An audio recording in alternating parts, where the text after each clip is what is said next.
At her wedding, my daughter hung my photo at the entrance with the caption, "No entry." A cruel blow from the only child who was supposed to be my pride and joy. Instead of celebrating, I turned around and walked away, leaving behind my dreams of a happy family. But 3 hours later, my phone exploded with 73 missed calls. Her betrayal had turned into chaos. Before we continue, please subscribe to the channel and write in the comments what time it is where you are now. The harsh blue glow sliced through my warm reading lamp like a blade. My phone buzzed against the leather armrest, violent and insistent, shattering the peaceful January evening I'd carefully constructed around myself. The newspaper crinkled as I fumbled for the device, my reading glasses catching the aggressive light. "Dad!" Eva's face exploded across the screen, her excitement so radiant it seemed to pulse through the pixels. "I have incredible news. I'm engaged." My coffee mug froze halfway to my lips. Behind her, I caught glimpses of what looked like an expensive apartment.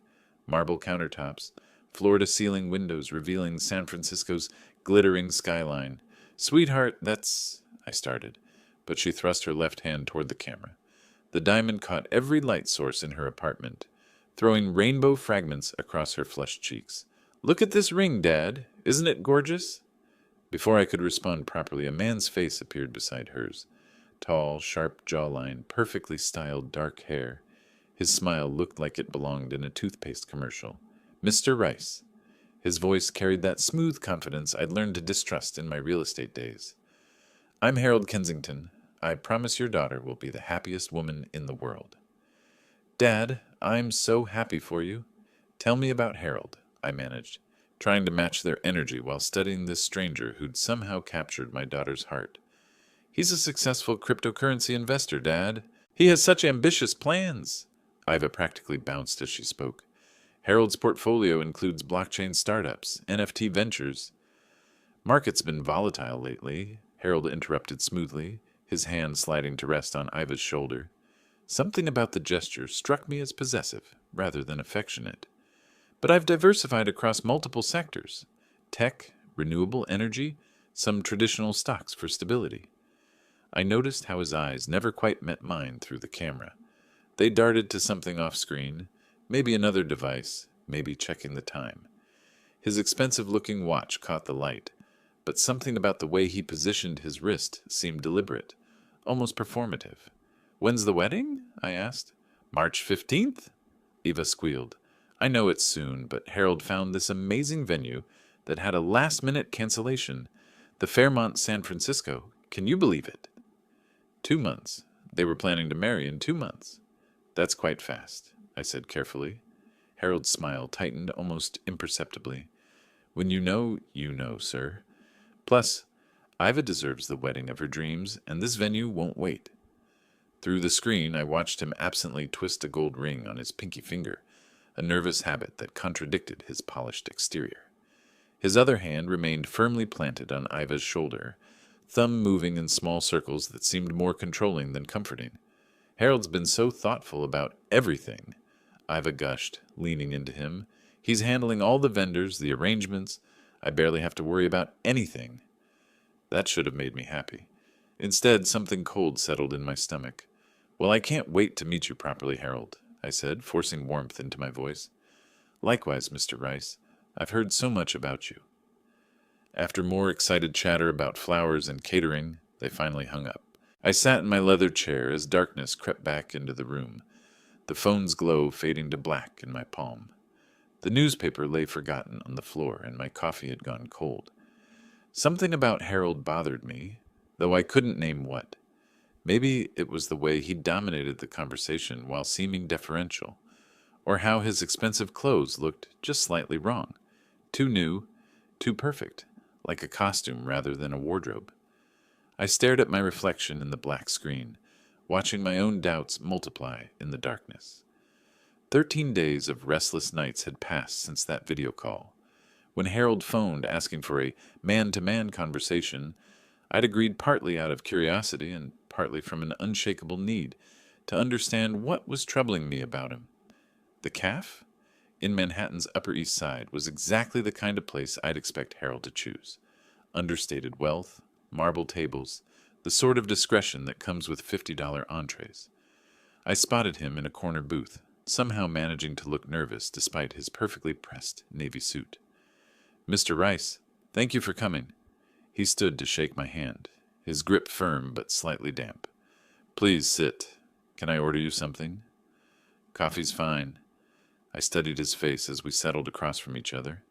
In person, the polished charm seemed more fragile, like expensive veneer over cheap wood. "How are the wedding preparations going?" I asked. "Wonderful, actually. That's part of why I wanted to speak with you." He fidgeted with his coffee cup, rotating it precisely 90 degrees. "Can I trust you with something confidential?" The question hung between us like a trap waiting to spring. "Of course," I said, though every instinct screamed otherwise. Harold leaned forward, lowering his voice to a conspiratorial whisper. "My investments are temporarily frozen due to market conditions. Nothing serious. Regulatory review of one of my crypto funds. Should resolve within 6 months, but—" He paused, letting out what sounded like a practiced sigh. "Eva dreams of a fairy tale wedding, and I can't bear to disappoint her." I watched his eyes as he spoke. They focused on a point just over my left shoulder, never making direct contact. "The venue requires full payment up front," he continued. "Flowers, catering, everything. It's more than I can liquidate right now without taking massive losses on my frozen assets." "How much do you need, Harold?" 50,000 would cover everything. I'll return every cent by year's end, I promise. With interest, of course." He reached into his jacket and pulled out what looked like official documents. "These show my portfolio value. Over $2 million in assets, just temporarily inaccessible." The papers looked legitimate, full of official seals and legal language I didn't understand, but something about the way he'd produced them so smoothly, like a magician revealing a planted card, made my skin crawl. "Mr. Rice, I know how this must sound, but I love your daughter more than anything in this world. I just want to give her the perfect beginning to our life together." He was good, I had to admit. The vulnerability seemed genuine, the documentation convincing, and 50,000, while significant, wouldn't devastate my retirement savings. "All right," I heard myself saying, "but Iva must never know about this." "Absolutely. It would crush her to think I couldn't provide for her properly." Relief flooded his features so quickly it almost looked genuine.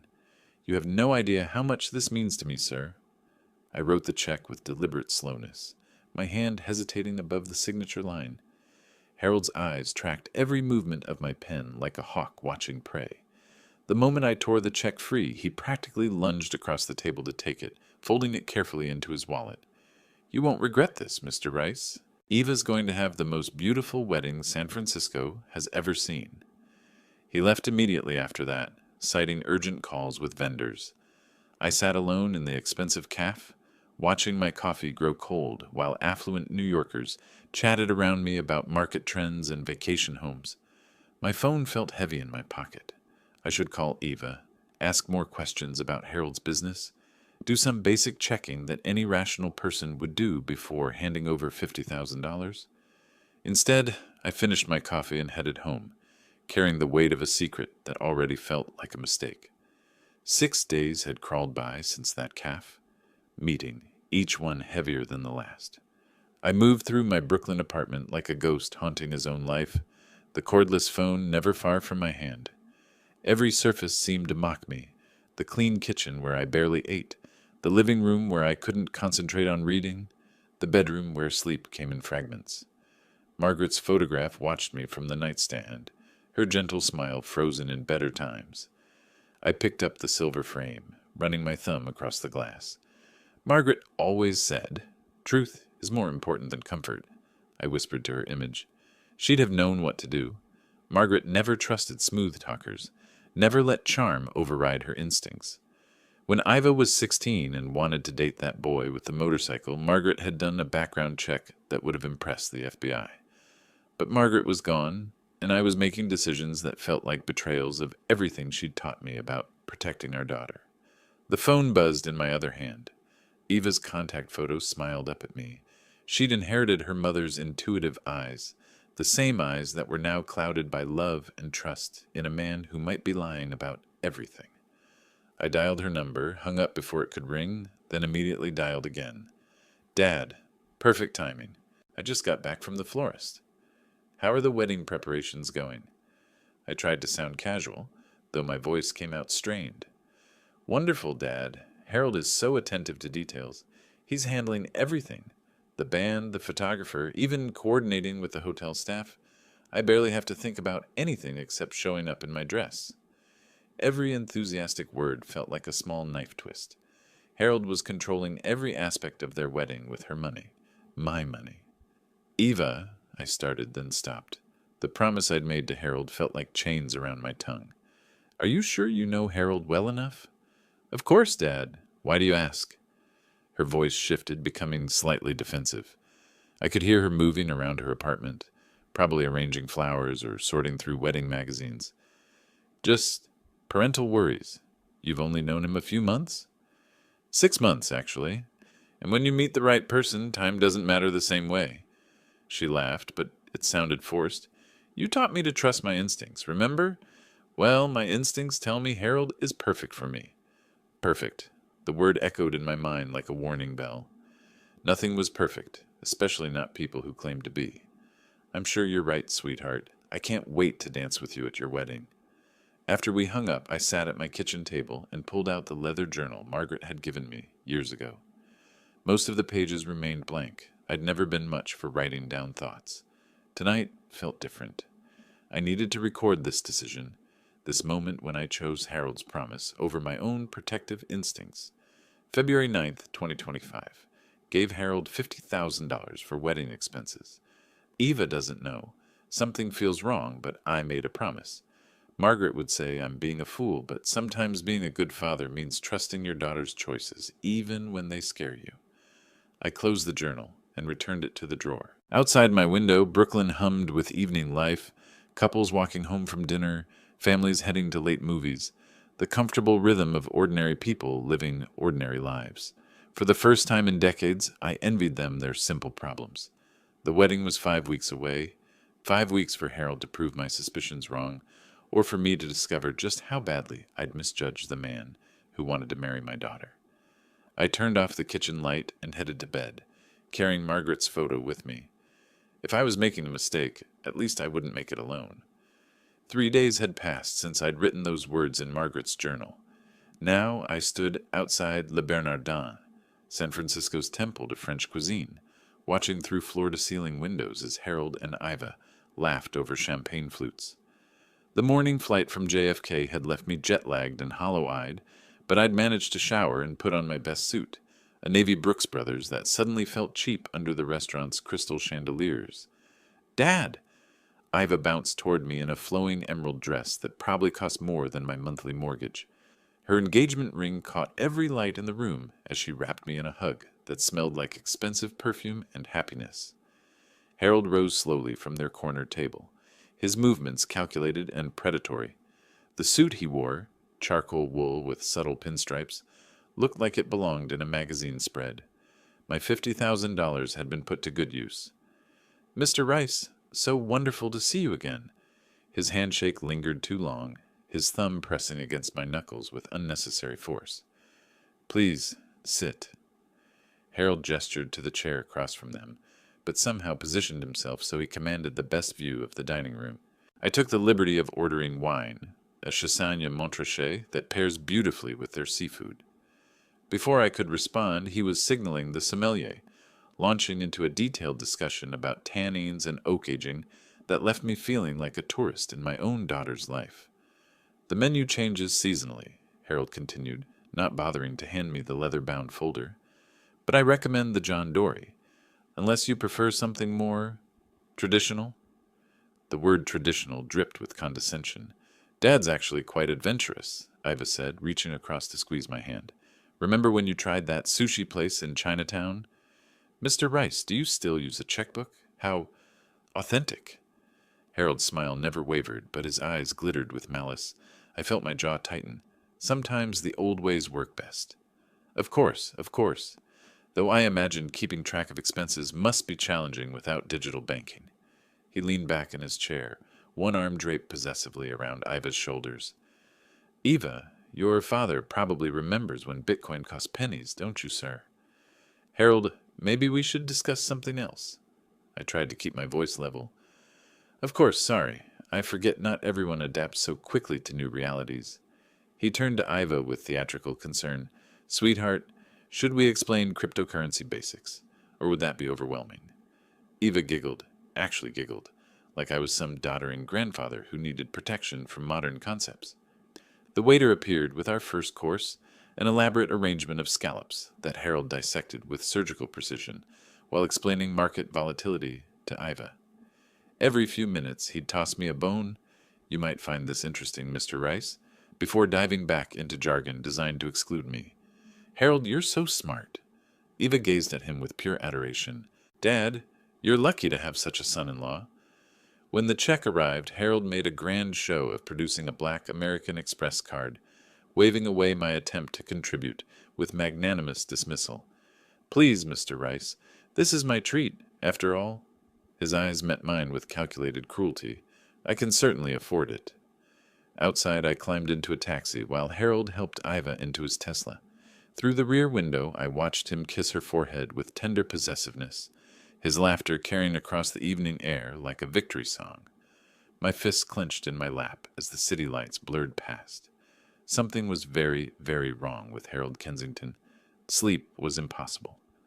I lay in my generic hotel bed until 11:30, replaying every smirk, every calculated insult, every moment Harold had made me feel small in front of my own daughter.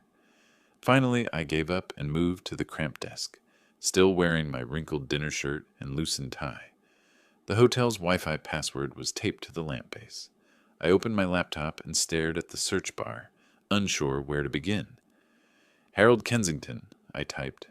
The first page showed LinkedIn profiles and some tech blog mentions, all consistent with his story. Too consistent. I scrolled deeper, adding San Francisco to narrow results. Page 3 yielded something different. A business registration for Kensington Digital Ventures, filed just 6 months ago. The address was a UPS store. I tried Harold Kensington fraud. The screen flickered, then filled with court documents. Los Angeles County Superior Court. Case number CV 2024-7891. Harold James Kensington, defendant in a civil lawsuit for misappropriation of funds, identity theft, and investment fraud. Court case in Los Angeles. Investment fraud, I whispered to the empty room. My hands trembled as I clicked through pages of legal documents. The plaintiff was a woman named Rebecca Martinez, age 31, who'd given Harold $180,000 for what she believed were cryptocurrency investments. The photo showed a pretty brunette with trusting eyes that looked remarkably like Eva's. I searched Harold Kensington Los Angeles victims. More cases emerged. Sarah Chen, $95,000. Jennifer Walsh, $240,000. Always the same pattern. Young, successful women. Always the same promises of investment opportunities. Always the same devastating losses.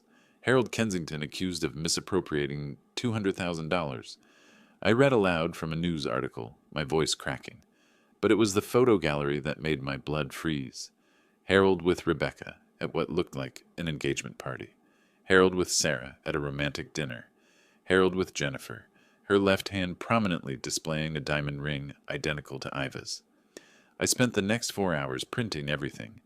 Court filings, news articles, victim testimonies, police reports. The hotel's business center printer worked overtime as I built a fortress of evidence around my laptop. Each document revealed new horrors. Harold had used at least 3 different last names: Kensington, Morrison, and Richards. He specialized in targeting women through dating apps, crafting elaborate personas as a successful entrepreneur. The engagement phase lasted exactly 6 months, just long enough to build trust and access bank accounts. By 5 a.m., coffee cups littered the desk, and my shirt hung open at the collar. The evidence covered every surface: photos of Harold's previous victims, screenshots of fraudulent investment documents, testimonies from devastated families. My goodness, what is he doing to my daughter? The question hung in the stale hotel air like smoke. Outside, San Francisco was waking up. Early commuters grabbing coffee, joggers hitting the streets, normal people living normal lives while my world crumbled into criminal patterns and broken promises. I organized the documents into manila folders, each victim getting her own file. Rebecca's folder was thickest. She'd fought Harold in court for 2 years before giving up. Sarah had tried to warn other women online until Harold's lawyers silenced her. Jennifer had simply disappeared from social media entirely. The final document made me sick, a psychological profile compiled by the FBI's white-collar crime unit. Harold demonstrated classic narcissistic patterns with sociopathic tendencies, showing particular skill at exploiting familial bonds to achieve financial objectives. Dawn crept through the hotel curtains as I stacked the evidence in chronological order. My phone showed 6:47 a.m. Eva would be getting ready for work soon, probably humming wedding songs while Harold watched from their bed, planning his next move. I reached for my phone with steady hands. The time for secrets had ended. Valentine's Day morning brought crystal clear California sunshine streaming through my hotel window. The irony wasn't lost on me as I arranged Harold's criminal history across the desk like playing cards in a deadly game. Each document told the same story: romance, manipulation, financial devastation. I dialed Iva's number at exactly 7:15 a.m., knowing she'd be awake, but Harold might still be in the shower. She answered on the second ring, her voice bright with the particular joy of a bride 3 weeks before her wedding. "Morning, Dad. Did you sleep well? Wasn't dinner amazing?"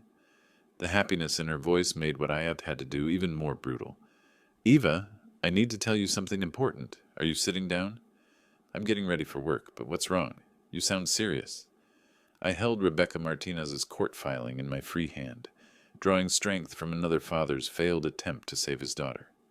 "Eva, Harold asked me for $50,000 for the wedding. You told me he was a millionaire."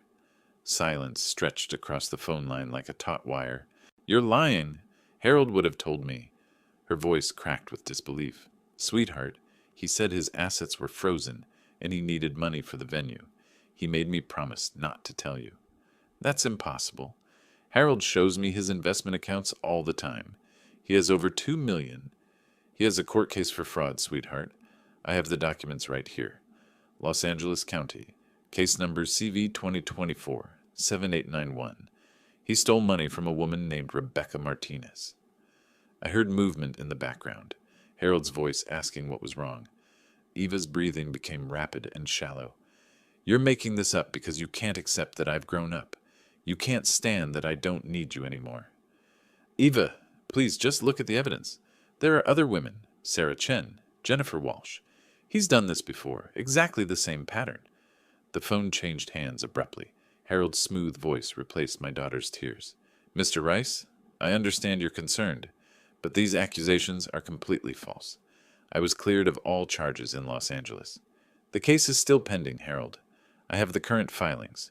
You have outdated information from disgruntled former business partners. Eva knows the truth about my finances." In the background, I could hear my daughter sobbing. Harold's voice became softer, more manipulative. "Sweetheart, your father is trying to sabotage our happiness. Some parents can't let go. Let me talk to Iva."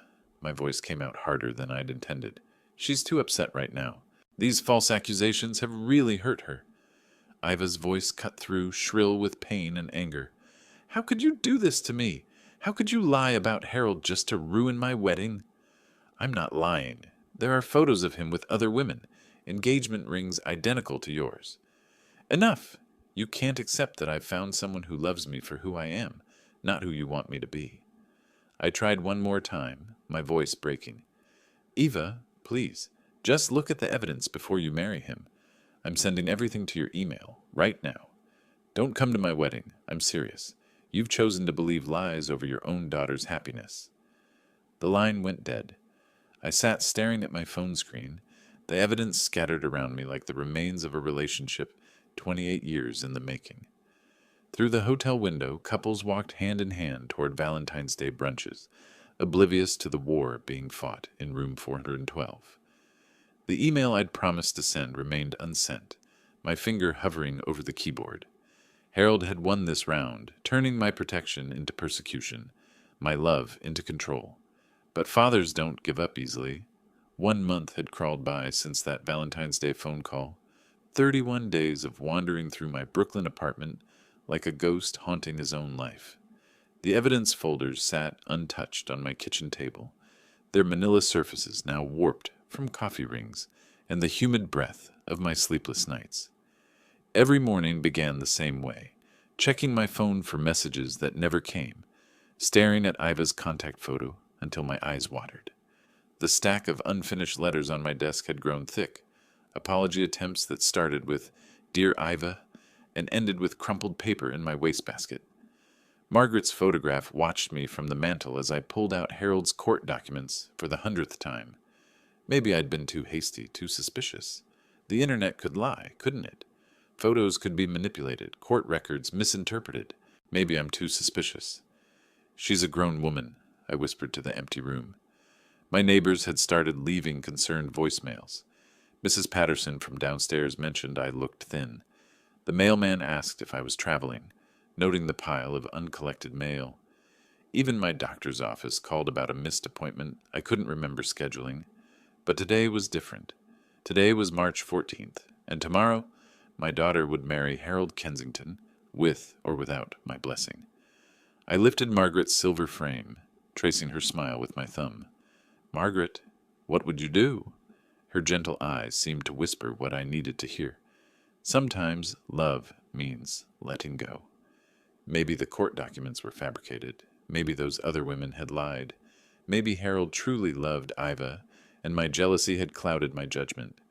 After all, what father easily hands his daughter to another man? "Maybe the internet articles are just slander," I murmured, finally closing the evidence folders. By noon, I'd made my decision. I would attend the wedding, offer my blessing, and try to rebuild what I'd broken with my accusations. The expensive jewelry store on Fifth Avenue welcomed me like an old friend. I'd bought Margaret's engagement ring there 30 years ago. The wedding gift I selected cost more than most people's cars, a vintage Cartier necklace with diamonds that caught light like captured stars. The saleswoman wrapped it in ivory silk with a card that simply read, "For my daughter on her wedding day. All my love, Dad." At JFK Airport, I sat with the gift carefully balanced on my lap, rehearsing the apology speech I'd memorized during the flight to San Francisco. I would tell Iva I'd been wrong, that Harold seemed like a good man, that I only wanted her happiness. The plane lifted off into gathering dusk, carrying me toward what I hoped would be reconciliation. Below, New York's lights faded like dying embers, and I closed my eyes, imagining tomorrow's wedding as a new beginning rather than an ending. Maybe fathers could learn to trust their daughters' choices, even when those choices terrified them.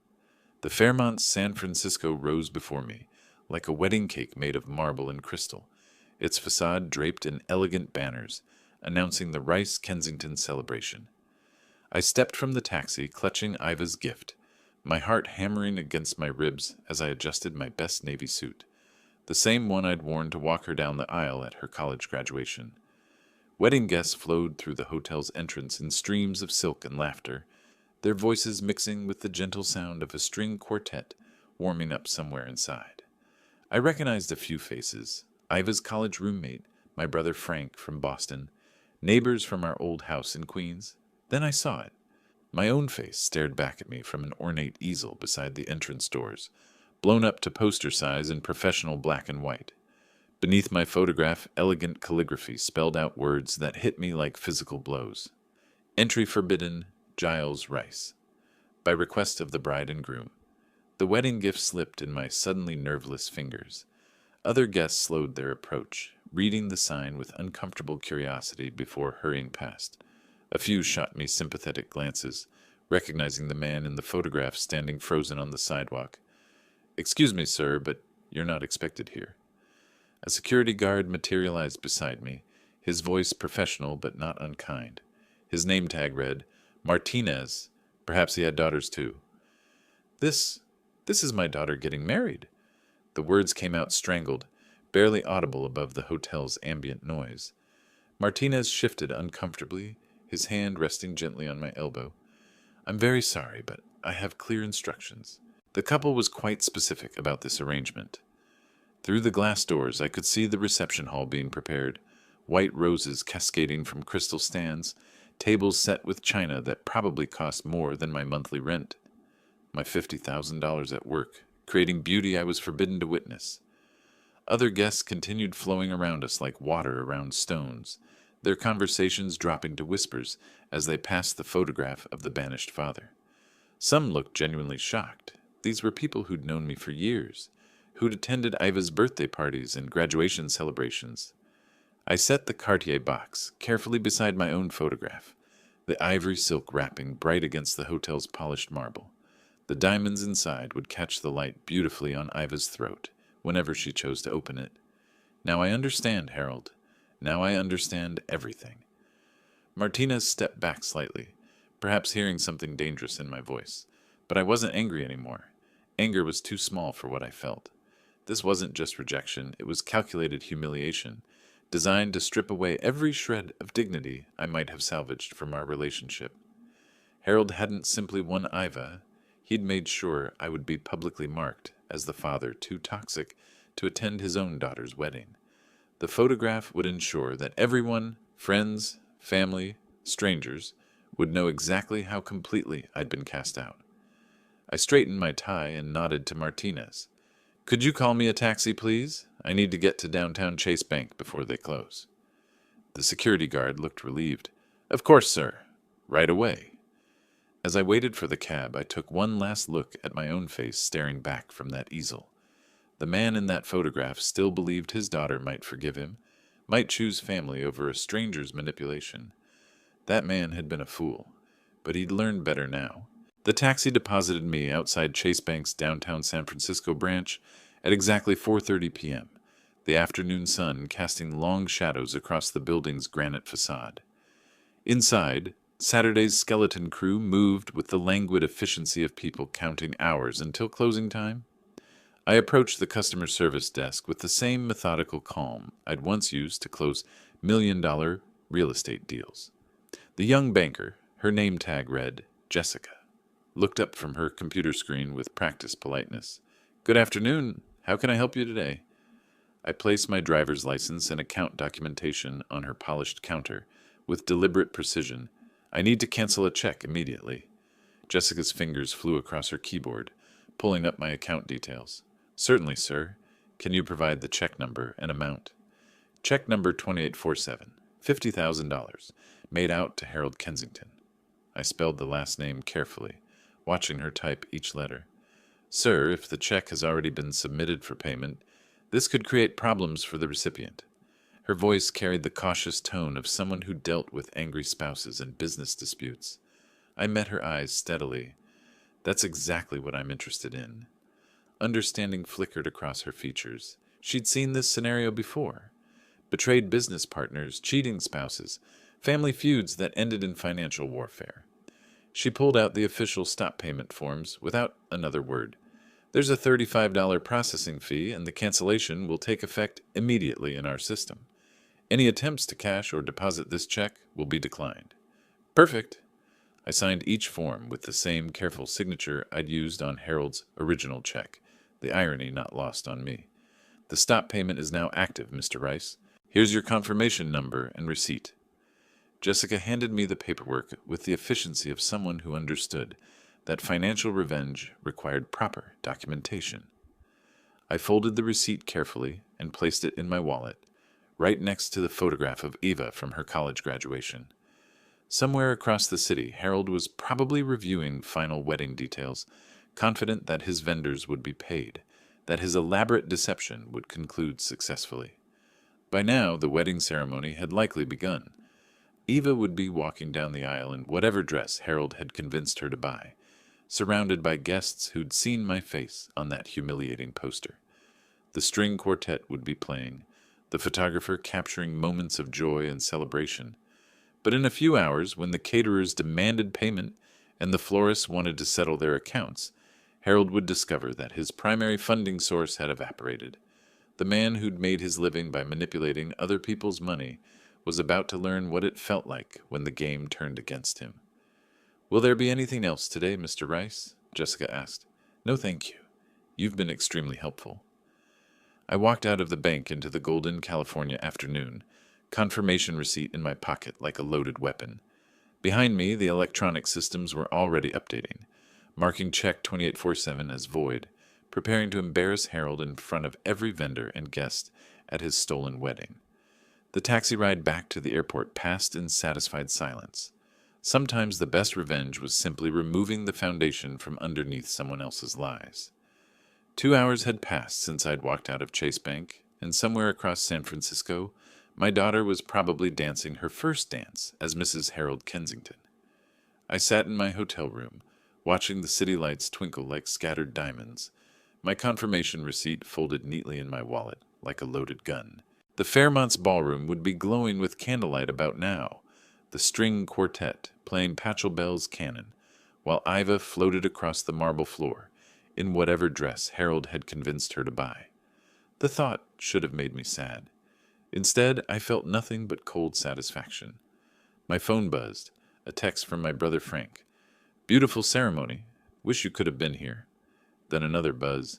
"Payment terminal acting up. Very strange." This one from someone I didn't recognize. Probably a vendor. The third message made me smile. "Harold looks like he's seen a ghost." At the Fairmont, Harold would be approaching the catering manager about dinner service, pulling out the black American Express card he'd used so dramatically at our disastrous restaurant meeting. The same card that would now decline with the harsh electronic beep of insufficient funds.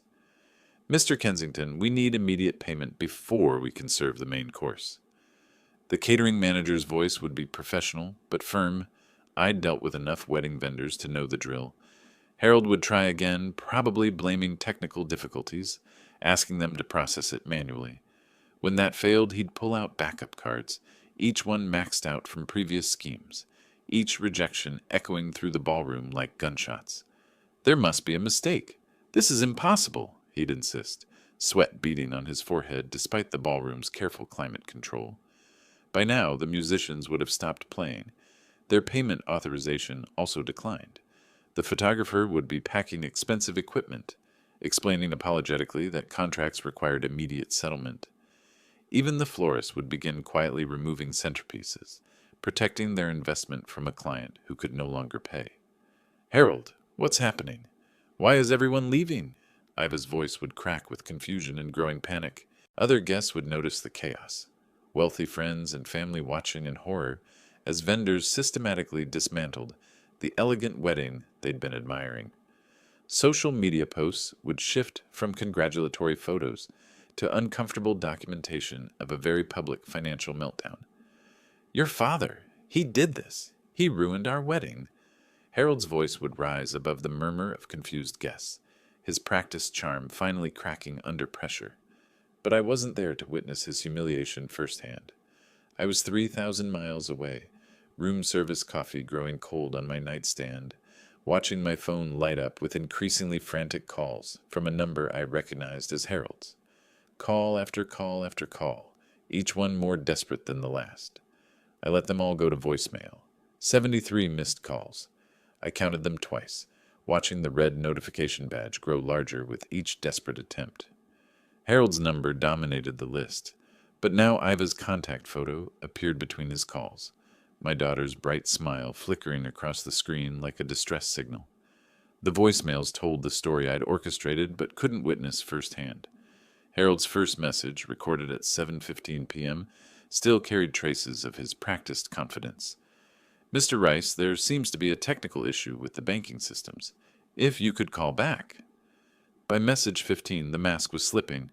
"Sir, I need you to contact the bank immediately. This is extremely urgent." Message 37 revealed panic. "Please, Mr. Rice, the wedding is falling apart. There's been some terrible mistake." I poured myself a scotch from the hotel's minibar and settled into the leather armchair by the window. Manhattan's lights sparkled below, while across the country, Harold's carefully constructed world crumbled in real time. The messages grew increasingly desperate. Background noise revealed the chaos, vendors arguing, guests murmuring, the hollow echo of a ballroom being systematically stripped of its magic. Harold's voice cracked as he begged, threatened, and finally confessed. "I know what you think happened, but I can explain everything. The money? Yes, I needed help, but I was going to pay you back. Please, your daughter is crying." Message 68 changed everything. Instead of Harold's frantic pleading, I heard Iva's voice, broken and small. "Dad, please come back. Harold confessed everything." I set down my scotch and stared at the phone. This was the moment I'd been waiting for, but hearing my daughter's tears made my chest tight with pain I hadn't expected. The 74th call came at 9:43 p.m. This time I answered. "Dad?" Eva's voice was barely a whisper. "Everything? What exactly did he tell you?" "About the money, about his debts, about the other women." Each word came out like broken glass. "You were right about everything. The court cases, the lies, all of it." Through the phone, I could hear Harold in the background, his voice high and desperate. "She doesn't understand. I love her. The money doesn't matter. I'll return to San Francisco," I said carefully, "but I won't pay for anything. After everything that happened, the photo, the humiliation, I won't be writing any more checks." "Understood, Dad. Just please be here. I need you." "Pack your things, sweetheart. We'll figure out the rest tomorrow." After I hung up, I booked the red-eye flight back to California. Outside my window, New York slept peacefully, unaware that 3,000 miles away, justice had finally found Harold Kensington. Sometimes the best revenge was simply letting someone reveal their true nature when the pressure became too much to bear. 3 months later, summer heat shimmered off Brooklyn's sidewalks, as I heard familiar footsteps climbing the stairs to my apartment.